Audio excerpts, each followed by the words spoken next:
Good evening. We're here to talk about the next instalment, the next one of the Thames Torso Murders, of the 4 canonical Thames Torso Murders, and this one is known as the Whitehall Mystery.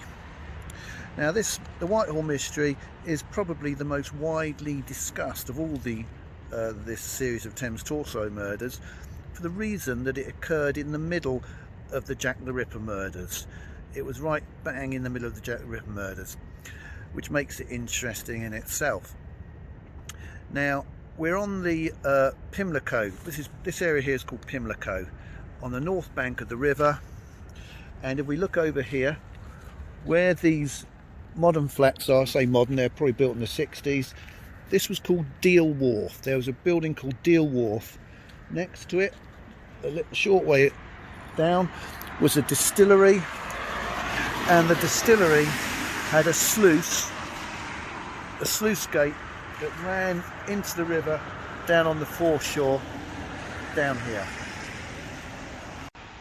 On Tuesday, the 11th of September 1888, just 3 days after the murder of Annie Chapman in the East End of London, the second of the canonical Jack the Ripper murders, a workman from Deal Wharf over there, this is Grosvenor Road by the way, quite busy, you'll probably hear quite a bit of traffic going past, even late at night. It's quite a busy road, Grosvenor Road. Frederick Moore from Deal Wharf noticed by this sluice gate that I mentioned a package floating in the river on the foreshore at low tide. He fished it out, and inside was an arm and shoulder with a bit of string tying the top part of the arm. He called the police. I'll just tell you where we actually are here. If you look over here, that over there is Battersea Power Station on the other side of the river. Quite an iconic building in London. This here is the Victoria Rail Bridge. Just beyond it, you can hopefully make out, even in the dark, is Chelsea Bridge. The lights reflecting off it. It's an illuminated bridge. You can see the lights of Chelsea Bridge in the river there. And I hope you can make out the trees over there, which is Battersea Park. About 300 yards on the other side of the river is where part of the Rainham Mystery was found. The upper part, the thorax, the upper part of the chest, was found about 300 yards away on the other bank of the river from where we are now, where this part was found. Now surely that is significant. The police at the time thought that the part of the Rainham Mystery had been thrown in from one of the bridges over there, and it's likely this part was also thrown, quite likely from the same bridge. I made a mistake, I'll confess now, I made a mistake last time. We have the railway bridge, we have Chelsea Bridge, which was then called Victoria Bridge. The earlier version of Chelsea Bridge was called Victoria Bridge. The next bridge down, which I did some filming on last time, on the film about the Rainham Mystery. I also filmed on the next bridge up, which you can't see from here, which is called Albert Bridge, not very far up, Albert Bridge. The next bridge up from that was called Battersea Bridge. It's not very far, Battersea Bridge. I made a mistake. I said that the police thought that the thorax of the Rainham Mystery may have been thrown in from either Albert or Battersea Bridges, but they didn't. The police thought it was from Albert Bridge or Chelsea Bridge, stroke it was called Victoria Bridge at the time. The bridge is on either side of Battersea Park, just over there. The reason, there is some significance to this, so bear with me. The reason is that, I made a mistake, is that Battersea Bridge was actually, didn't exist in 1887 or in 1888, because there was a wooden Battersea Bridge which was taken down as being unsafe in 1885, and a new Battersea Bridge, the existing one, was built, which didn't open until 1890. So the Battersea Bridge didn't exist in 1887 or 1888. It started being built in 1887. So the new Battersea Bridge, which is half a mile in that direction, didn't exist when either of these two pieces were thrown in the river. But the building work going on to construct Battersea Bridge would have almost certainly caused a bit of a barrier in the river to stop items from further down the river from floating down, in the same way that all the building work on the construction of Tower Bridge at the same time way down past the city in that direction would have caused congestion. So there would have been this chunk of river between these two bridges being constructed, which would have made it awkward for body parts to float either further down upstream or downstream. Anyway, going back to the arm that was discovered in the bit of river by Pimlico. The policeman who was brought to it was called PC William James. He took the arm to the local police station, and it was from there taken to a mortuary where Dr. Neville examined it. He felt it had been in the river for several days, and that the work done on amputating the arm was done with some skill.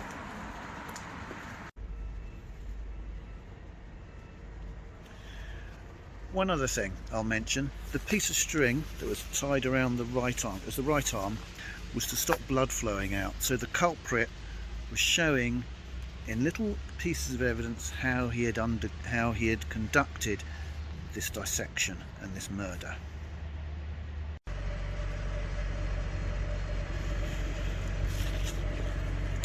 On the 16th of September, Dr. Bond and Dr. Hebbert, who we met in the discussions on the Rainham Mystery, took a look at the arm.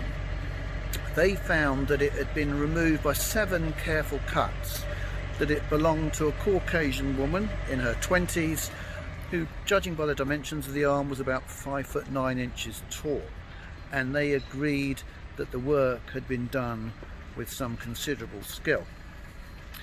Now, after this investigation, the police kept a close look on the river, but no other pieces were found.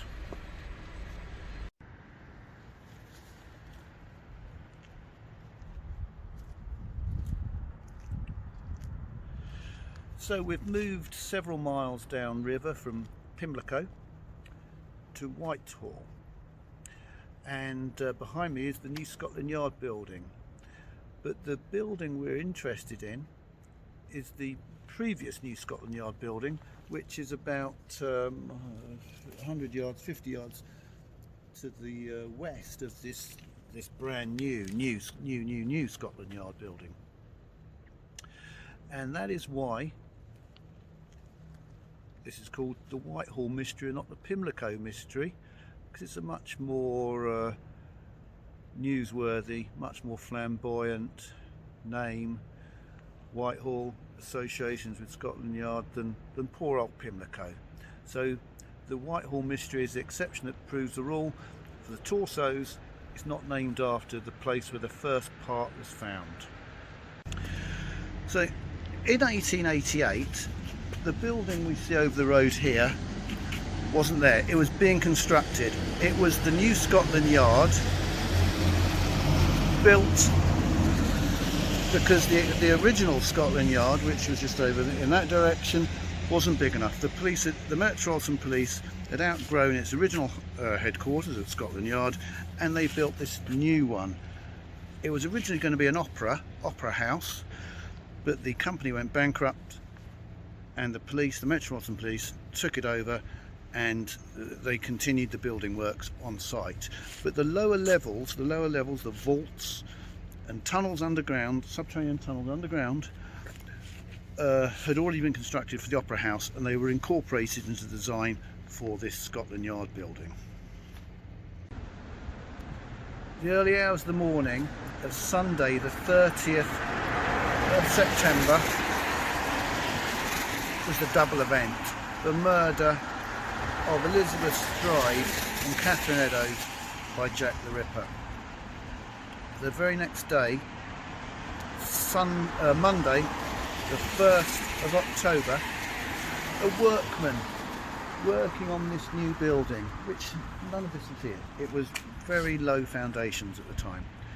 A workman went to retrieve his tools at 6 AM in the morning in the vaults underneath, the vaults of the old Opera House. The man's name was Frederick Wildbourne, and he was a carpenter. He went to try and find his tools. They used to hide them in the vaults because it saved him taking them home for the weekend, and it was a very dark and ill-visited area, and it was a safe place to hide their tools so they wouldn't get stolen. There was thefts going on the site, and his labourer, that used to accompany him on his work, had actually left them in the cellar on the Saturday. He went there, had a look, didn't see them. His labourer had actually already taken them ready for the work that next day on the Monday, and he noticed in the corner what he thought was an old abandoned coat. He went back again. He went caught up with his labourer, did a day's work. 5:30, went back to hide his tools again, but it's the next day with the labourer, and they lit a match. These vaults are very dark. He lit a match and noticed that this what he thought the coat was still there. So next morning he comes in again, early next morning, again notices it, see it's more of a parcel than a coat, goes about his daily work. Later in the day, about 1 o'clock, he speaks to his foreman and mentions, his foreman called Brown, and mentions that he'd seen this package in the vault, and they go and have a look at it. Anyway, after alerting the foreman, Wildbourne goes off to his work, does the rest of his afternoon's work, and another man is called down, called Budgeon, who had a lamp. He was a labourer on the same site. He was called down to examine this parcel. He was nominated to be the guy to examine this parcel closely. He dragged it over, thinking it had some bacon inside it, and undid the strings that tied it up, and inside wasn't a slab of old bacon, it was a maggot infested torso. So the foreman Brown went to the local police station, told them what they'd discovered, and the detective Hawkins came over and took charge of the situation. One of the first people on the scene was also our old friend Dr. Bond. They found that the body had been wrapped in dress material, wrapped up in an old dress, parts of an old dress, and tied with cord. So the significance of this location in London, in Victorian London, we have the Houses of Parliament. They're just over there, behind those red lights. Over this way, a short distance, about 100 yards down in that direction, is Downing Street, 10 Downing Street, the traditional seat of the British Prime Minister. In actual fact, in 1888, the Prime Minister, who was Lord Salisbury, didn't live at 10 Downing Street. The person who lived there was W.H. Smith, who went on to the guy who founded the bookshop chain, W.H. Smith's.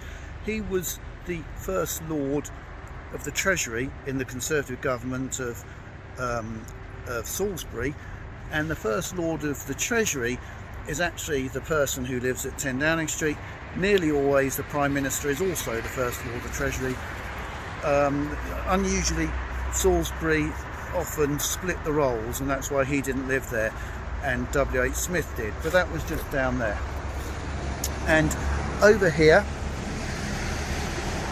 where that white van is, past that pub, the Red Lion, a very well-known pub for parliamentarians, down that road is where the new Scotland Yard building was being built, just down that little alleyway over there, and we'll have a look now.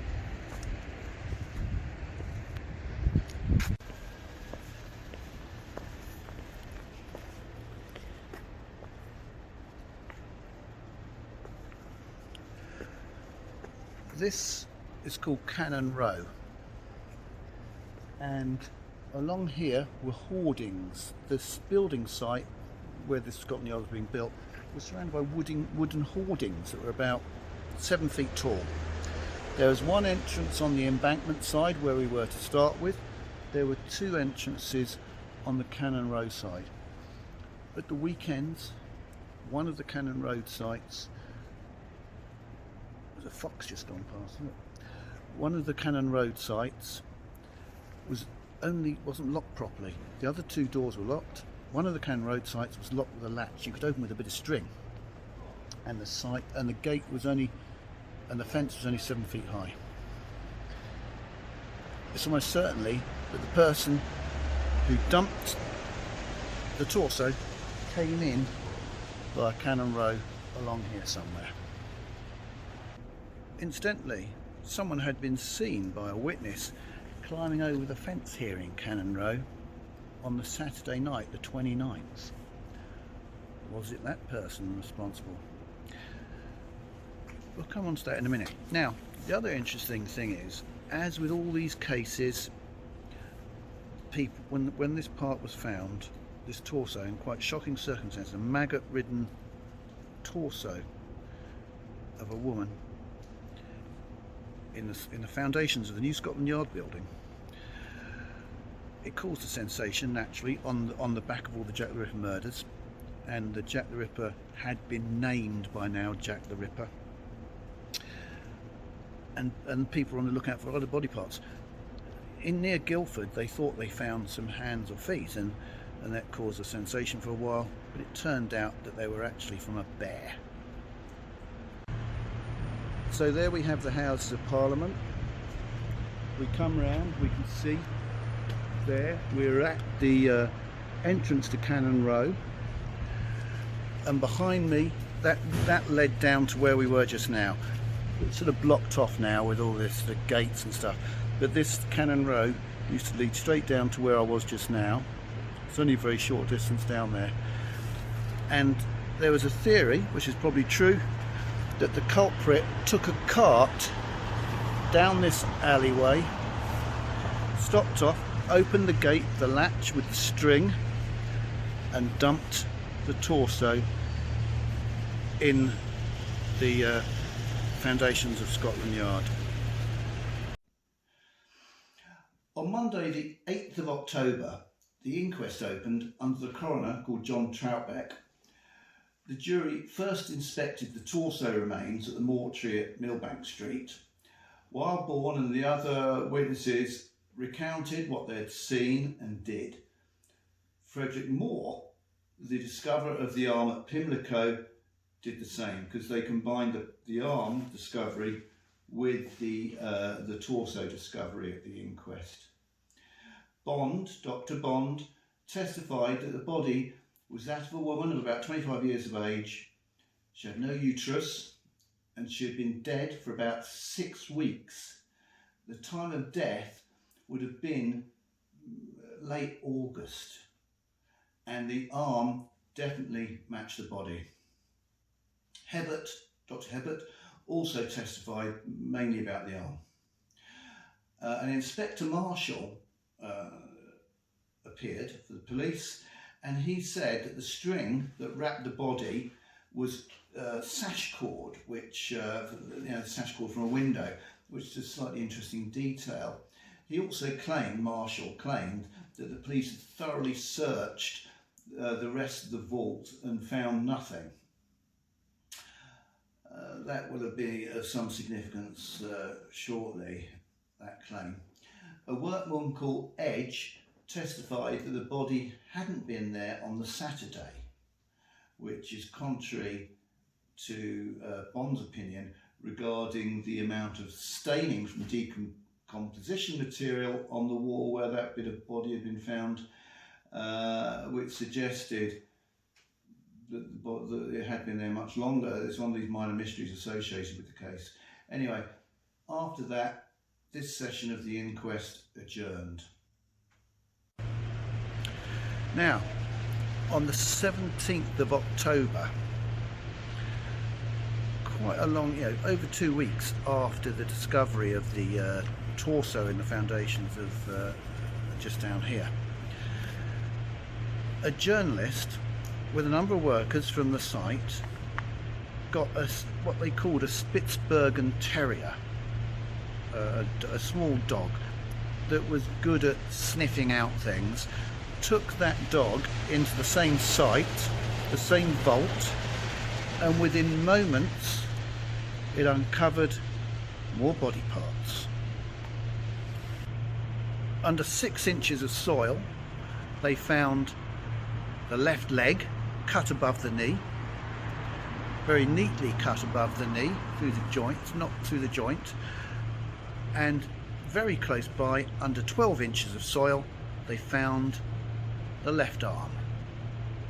This was clearly very embarrassing for the police. They hadn't found these body parts when they first searched the site after finding the torso in the same vault, which was quite a large vault, but they clearly didn't search it properly, and it was highly embarrassing for them.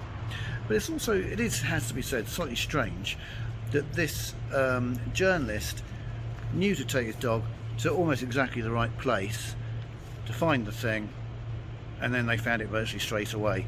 It kind of suggests that a workman probably found it before, I think, and got the newspaper man and down there to do a bit of a scoop and probably get some money out of it, I suspect. It just seems too convenient. But it was a real black mark against the police's name that they hadn't found it when they first took control of the situation there, when the torso was found in that same vault.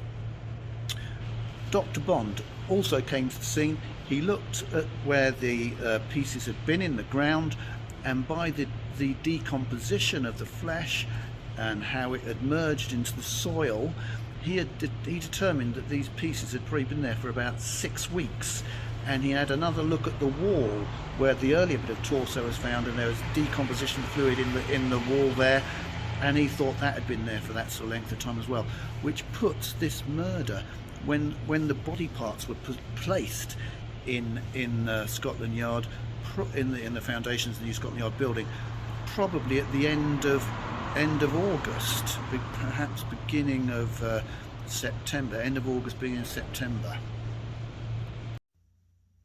The inquest reconvened on the 22nd of October. One of the most interesting features was the testimony of Dr. Bond, who, as I alluded to earlier when talking about the first sitting of the inquest, he stated that the wall against which the torso had lain was covered in this dark decomposition fluid, which meant, in his opinion, unmistakably, that the body had laid there and decomposed in the vault, which meant it must have been there for 6 weeks up to the time of its discovery, and must have been missed by the workmen for whatever reason. That rules out the man who was seen climbing over the fence at Cannon Row, I mentioned, which was only the Saturday before the discovery. But Cannon Row remains the most likely point of entry. The fence there was easy to scale. There was access for a cart, perhaps. There was talk also of a cart going down there. There was even a latch gate which could be opened from the inside without a key via a bit of string. So you could jump over, open the gate and bring your parcel inside, perhaps from a waiting cart. Again, with the this torso, like all the torsos, various people came forward suggesting missing relatives as being the potential victim, but none matched, and none of these leads came to anything. And the victim of the Whitechapel mystery was never identified. The verdict of the inquest was just found dead because they couldn't determine the cause of death. In conclusion, I'm going to go back comparing the Rainer and the Whitehall mysteries on a map in my crime scene room. to show you the distribution of the body parts so far discussed. The ones I've got on at the moment are the pieces from the Rainham torso. This one was the first part found in Rainham, actually way down the river, miles down the river, about 8 miles at least, more than 8 miles, 10 miles probably, further downstream, way downstream, past the blockage which I've been going on and on about here at Tower Bridge, which was being built, and where this part of the river, the Pool of London, and the docks here were very heavily congested with river traffic. So I'm suggesting there was a bit of a blockage here and a difficulty for a body part to float down. It was dumped this side to float down that side, which suggests to me that the Rainham part was dumped somewhere over this way to float down unimpeded to Rainham. The next part that was found was at Temple Pier, here in the city. The next part after that, over here at Battersea Park Pier. And then other parts were found up here. This is where I did the filming actually, in this vicinity here on Regent's Canal. There were other parts found along this section of the Regent's Canal. I'll add in now the places where the parts of the Whitehall Mystery were found. So you had the part in Pimlico, just here. You can see it's extremely close to where the other part, the part of the Rainham torso was found, the thorax. This is where the arm was found of the Whitehall Mystery. This is where the thorax was found for the Rainham Mystery. The other parts were found by, the other parts were found by Scotland Yard. Here. The torso itself and the other parts that were found later by the dog. So what can we say from this? There's an obvious connection around the Battersea area, with these bits being found, probably dropped from bridges here in this area. Otherwise, there's a bias towards the north bank of the river. We have these parts found well inland on the Regent's Canal, these on land, inland slightly on the Scotland Yard. And I'll add in, we've already discussed it in other videos, the Pinchin Street torso, which was found down here and which the police think was near where the culprit lived and was taken manually and dumped in the railway arch. This is the only piece of any of these bodies which was found very soon after it being dumped. All the other pieces had been in the river for a length of time, had been buried in the river or the canal for a length of time, and even the parts which were buried in Scotland Yard had been there for a length of time, whereas the Pinchin Street torso was found very soon after it had been dumped, and they think it was dumped by someone carrying it and dumping it probably from where they lived, which shows you that the culprit probably lived in this area, which is how he dumped the bit for the Rainham torso and travelled somehow to dump the other parts. What can be said, what other things can be said about the Whitehall Mystery? Well, firstly, there was precision shown in cutting and disarticulating the body in a very similar way of skill and disarticulation as in the case of the Rainham Mystery. Alongside the depositing of body parts near Battersea, it shows that very unmistakably it must have been the same person responsible for both. With regard to the Whitehall Mystery, there is a suggestion that a cart was used at Cannon Road to deposit the body. In Cannon Road, the little road that leads off just opposite the Houses of Parliament. A cart might have been used to bring up the body to the site. The other thing is that it's fairly obvious that the torso murderer placed the parts in the foundations of the new Scotland Yard building for a deliberate purpose. Why Scotland Yard? Was it to thumb a nose at the police? Clearly it was to attract attention of some sort. They were left there in the middle of the Ripper murders. Or was it to deflect attention away from Whitechapel, to bring the focus away to Whitehall? We can't really get inside the minds of the culprit, but it was obviously a deliberate purpose. The idea that he left them there and they wouldn't be discovered is ridiculous, particularly the main torso part, which was just left propped against a wall, wrapped up. It was obviously going to get found. He didn't leave it there so it wouldn't get found. He left it there so it would get found. I just said the torso murder, this torso murder was committed during the Ripper murders. Well, it was actually, the victim must have been murdered and the body parts left just before the murder of Polly Nichols on the 31st of August. So the murder happened between the murder of Martha Tabram and Polly Nichols, probably much nearer in time to the murder of Polly Nichols, but just before. So that concludes my investigation into the Whitehall mystery. The next episode I'll be looking at the next torso murder, the only one that was given a name, where the body was, the identity of the victim was discovered, and we'll see how that affects the map, the layout of the map and the distribution of body parts.